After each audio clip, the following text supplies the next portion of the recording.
Hi everyone, Ross here from Ross McGibbon Reptile Photography.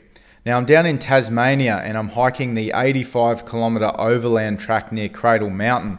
Now I brought my camera gear with me on this hike because I was hopeful that I would come across these beautiful black tiger snakes that occur in Tasmania.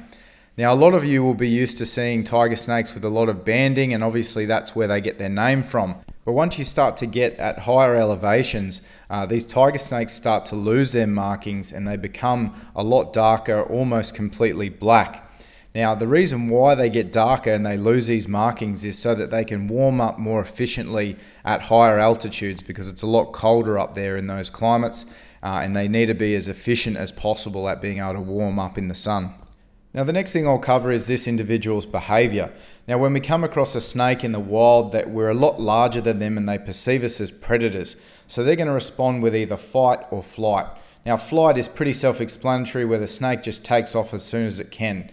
And fight is where the snake decides to hold its ground and defend itself.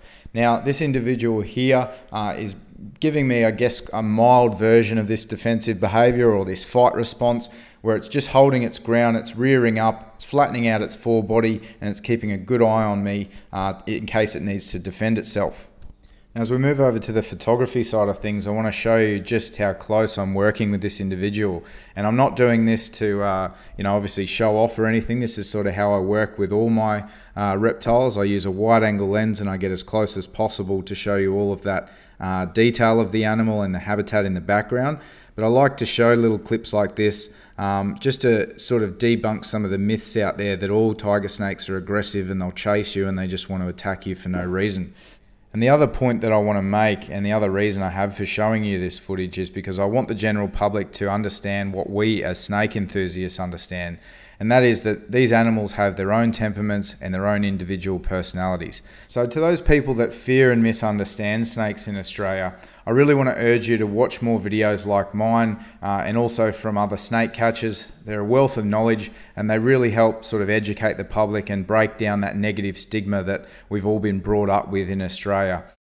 Now as the snake moves off, it's realised that I mean it no harm and it wants to get back to its life. It's just going to turn around here and give me one last look and then make sure that I'm not following it. And then it's off to continue its life up there in the temperate forests up in the highlands of Tasmania. So as we draw closer to the end of the video, I just want to share with you all some stills that my friend Ryan took on his iPhone while I was interacting with this beautiful Tasmanian tiger snake. And I hope through this video I've been able to demonstrate that tiger snakes aren't these aggressive beasts that a lot of people would have you believe.